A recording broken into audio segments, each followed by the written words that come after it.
Boa noite, povo de Deus, paz seja convosco. Hoje vamos falar sobre a morte. A morte, com toda certeza, é um dos temas mais difíceis de se falar. É um tema de extrema complexidade, com muita incerteza e contradições.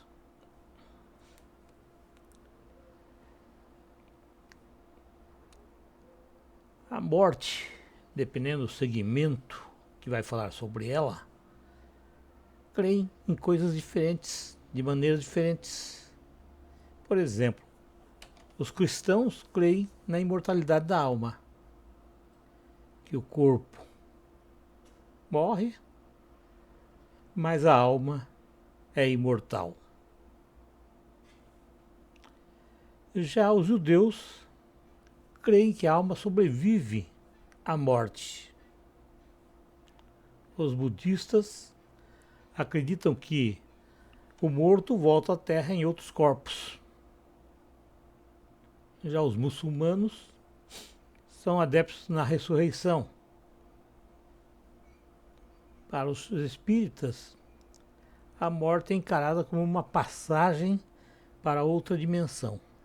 Enfim, cada segmento segue uma doutrina diferente e são doutrinas que defendem aquilo que eles acreditam, aquilo que eles pregam.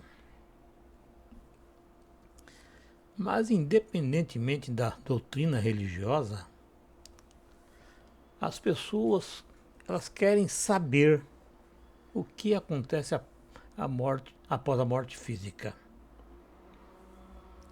Muitos alegam que depois da morte tudo se acaba.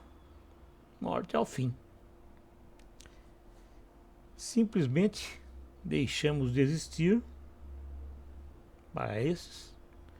Outros, porém, acreditam na existência de um céu e um inferno e até purgatório. Outros ainda acreditam na reencarnação e que as pessoas podem reencarnar muitas das vezes até ser purificada. Mas o que a Bíblia realmente fala a respeito da morte? A vida após a morte é tratada na Bíblia de forma clara e não deve ser encarada como um fim, e sim como começo de uma nova vida. A morte física faz parte do plano de Deus. Portanto, a morte física não é o fim. Mas enfim, o que é a morte física? Para respondermos a essa pergunta, se existe vida após a morte, é preciso entender o que é a morte física primeiro. A morte física nada mais é do que a separação do corpo do espírito. Em verdade, a pessoa que morre é o corpo dela que morre, é a matéria. Porém, nosso espírito é imortal, portanto, não está sujeita à morte. Ao morrer, nosso corpo é enterrado e começa a se decompor, se tornando pó, como está escrito em Eclesiastes. E o pó retorna à terra, de onde veio, e o espírito volta para Deus. Mas você pode estar pensando, mas o homem, ele tem corpo, alma e espírito. Isso é verdade. Uma grande verdade. O nosso corpo precisa da alma para expressar e se comunicar. com o meio exterior. Se nós não tivéssemos a alma, nós não poderíamos nos expressar, nos comunicar com o meio exterior. Está escrito lá em Gênesis: e formou o Senhor Deus o homem do pó da terra, e soprou em suas narinas o fôlego de vida, e o homem foi feito alma vivente. Então a morte física, ela é apresentada na Bíblia como se a pessoa estivesse dormindo. Sim, é um sono. Mas nesse sono não existe nenhuma lembrança, nenhuma emoção. Porque os mortos não sabem o que está acontecendo debaixo do sol. Eles não têm essa possibilidade, eles não têm essa clareza. Essas não são palavras minhas, são palavras proferidas por Cristo Jesus ao se referir à morte de Lázaro. Cristo falou: Lázaro, o nosso amigo, dorme, mas vou despertá-lo do sono. Também é nesse sentido que Salomão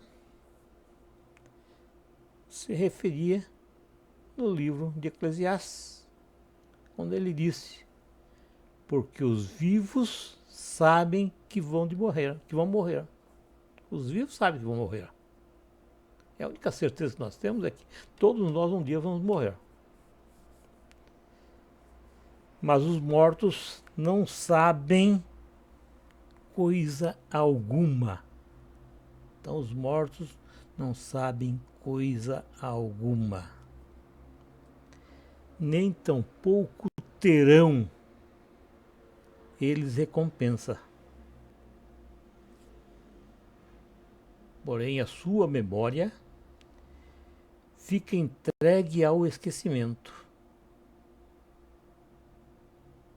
Também o seu amor, o ódio, a inveja, já pereceram, morreu com eles. E já não tem parte alguma para sempre em coisa alguma do que se faz embaixo do sol. Portanto, irmãos, a morte física, a alma permanece em silêncio.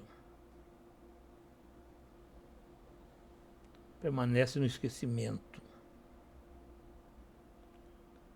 Essa constatação levou o salmista a dizer: porque na morte não há lembrança de ti, no sepulcro quem te louvará. Está escrito lá nos Salmos, capítulo 6, versículo 5. E ele continua: e os mortos não louvam a Senhor, nem os que descem ao silêncio. Salmo 115, versículo 17.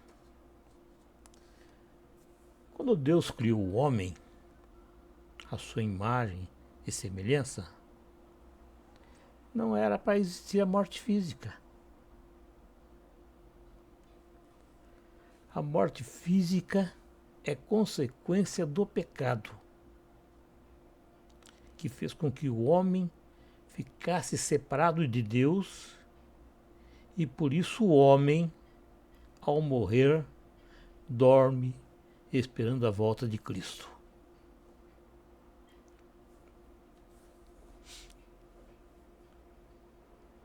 Ele foi escolhido por Deus para ser o nosso Salvador. Cristo Jesus é o nosso Salvador. É a escolha feita por Deus.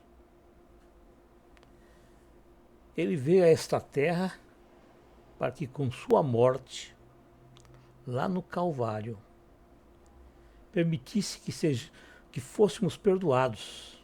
Sim, permitiu que fôssemos perdoados. e também purificados de nossos pecados, para que possamos voltar à presença de Deus, uma vez que estamos separados de Deus por causa do pecado. Por isso Jesus foi morto. Na verdade, ele entregou a própria vida para que nós tivéssemos vida. Mas a palavra é clara e diz que ele ressuscitou. Ele ressuscitou dos mortos ao terceiro dia. Ele venceu a morte. E esse poder sobre a morte significa que todos os que dormem no pó, nesse pó da terra, serão ressuscitados. Todos, sem nenhuma exceção. Mas uns serão ressuscitados para a vida, uma vida eterna com Deus, e outros para a vergonha eterna, no Hades, na ausência de Deus.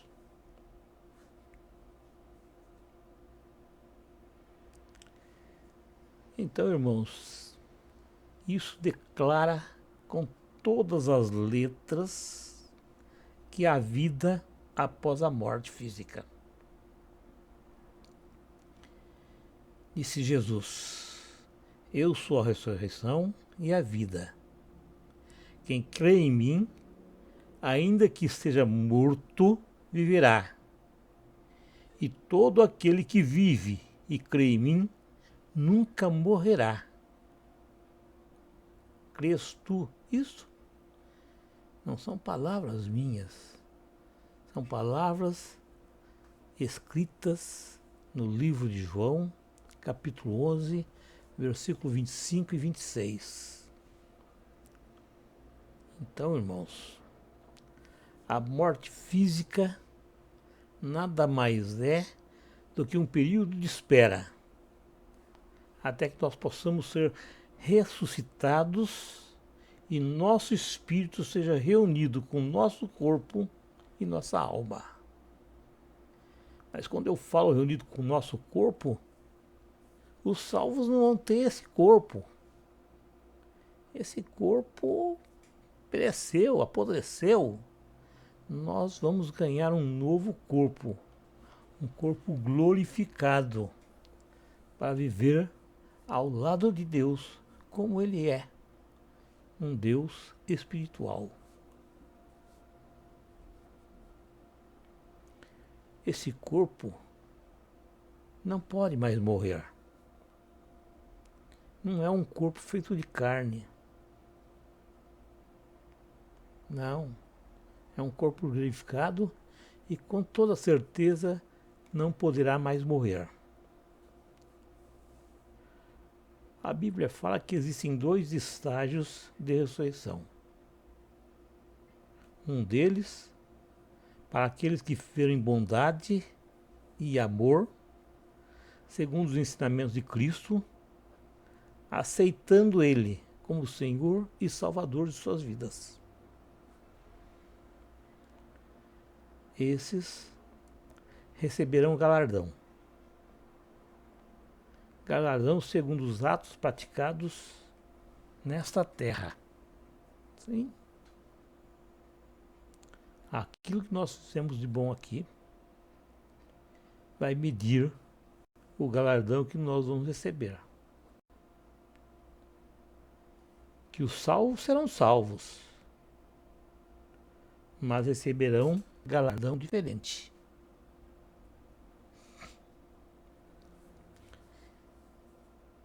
Nós vamos receber um novo corpo, um corpo perfeito, um corpo livre de dores, livre de doenças, ou sem nenhuma imperfeição. Nós seremos restaurados, feitos à imagem e semelhança de Deus. Então nós vamos voltar a ter aquela imagem. imagem sem mácula, puro, e uma semelhança de Deus, porque Deus é santo e nós seremos santos. Em nós não vai ter, naquele dia, nenhuma imperfeição. E vamos viver com Ele na eternidade futura. Mas a segunda etapa serão ressuscitados aqueles que perderam a salvação.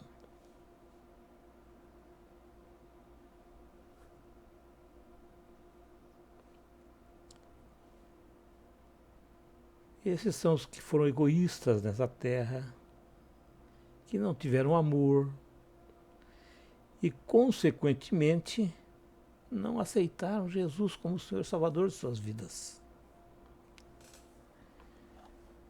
Então, irmãos, para estes está reservado o lago de fogo, juntamente com Satanás e seus anjos, aqueles anjos caídos e todas as pessoas cuja vida nessa terra foi baseada em seus desejos, ações e escolhas diferentes daquelas que é a vontade de Deus. Em verdade, irmãos, os considerados justos serão recebidos por Deus. Sim, os que foram considerados justos serão recebidos por Deus para com Ele viver e gozarão de plena felicidade que jamais foi experimentada nessa terra. Mas, por outro lado, os considerados injustos serão banidos eternamente da presença de Deus, recebendo castigo eterno, sendo laçados à fornalha ardente, onde haverá choro e ranger de dentes. Portanto, haverá uma vida após a morte. Mas essa vida só será realizada com a vinda de Cristo Jesus, que nos prometeu que primeiro vai ressuscitar os mortos que morreram na esperança de reencontrá-lo.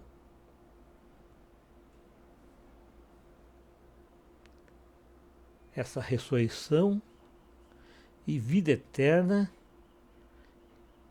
é a nossa esperança, a esperança de vivermos ao seu lado. Logo, irmãos, a morte não é o fim, mas o início de uma nova vida. Essa vida nessa terra é só o começo.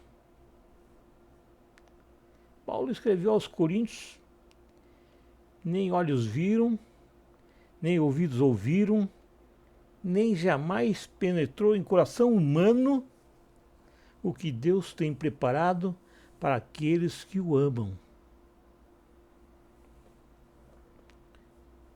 Portanto, irmãos, nós temos o poder de escolha. Se nós queremos viver a eternidade com Deus,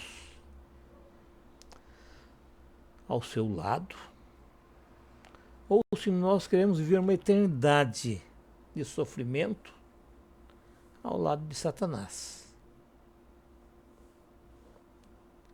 Nosso futuro depende da nossa escolha que nós fizermos aqui nessa terra. Esse é o momento. Essa é a hora. É agora, enquanto nós estivermos como passagem por essa terra, é que nós temos que fazer escolhas. É verdade, irmão, que no mundo que nós vivemos, Existem altos e baixos. Mas uma coisa é certa, não é as circunstâncias e provas que podem nos desanimar. Nós somos plenamente conscientes que nós temos de fazer uma escolha. Nós fomos dotados de inteligência, mas nós temos o livre-arbítrio para escolher se aceitamos Cristo Jesus como Senhor e Salvador de nossas vidas ou não aceitamos. Nós temos então o poder da escolha. Será a nossa determinação, a nossa fé, que nos levará a superar a nós mesmos. Porque você não tem briga com o diabo, você não tem briga com ninguém, você tem briga com você mesmo. Então você é dono da situação. É você que escolhe. É você que vai saber o que você quer verdadeiramente. Vai ter empecilho? Vai. Mas assim como Deus te deu a possibilidade de escolha, Ele também te deu a possibilidade de passar por todos os empecilhos e vencer a você mesmo. Lembre-se de uma coisa. Cristo Jesus, Ele deu a própria vida dele para que nós tenhamos vida e vida com abundância. Ele confia em você. Ele sabe que você tem condições de transpor qualquer obstáculo. Então a escolha é sua. A quem você quer se entregar? Amém.